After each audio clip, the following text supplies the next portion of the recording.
একবার এক নবদম্পতি নতুন বাড়িতে উঠলো। একদিন সকালে নাস্তা করতে করতে জানলা দিয়ে পাশের বাড়ির দিকে তাকালো।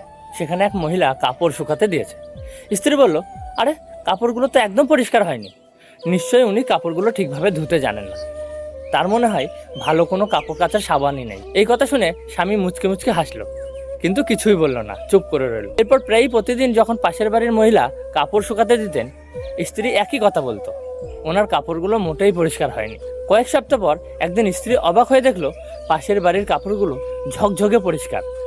অবাক হয়ে সে স্বামীকে বলল, দেখো, অবশেষে উনি ভালোভাবে কাপড় ধোয়া শিখেছেন। কেউ হয়তো তাকে ভালোভাবে কাপড় ধোয়া শিখিয়েছে। স্বামী এবার হেসে বলল, আজ সকালে আমি আমাদের জানলার কাজগুলো পরিষ্কার করেছি, অনেক দিন পর। আসলে আমাদের জীবনটাও এমন, আমরা কোনো কিছু দেখার সময় যা দেখি তা নির্ভর করে আমাদের সেই জানলার পরিচ্ছন্নতার উপর। যা দিয়ে আমরা দেখি, আমরা অনেক সময় অন্যকে দোষ দিই, কিন্তু আসল সমস্যা থাকতে পারে আমাদের দৃষ্টিভঙ্গিতে। আগে নিজের চোখ ও মন পরিষ্কার করা উচিত, তবেই আমরা সত্যটা সঠিকভাবে দেখতে পাবো।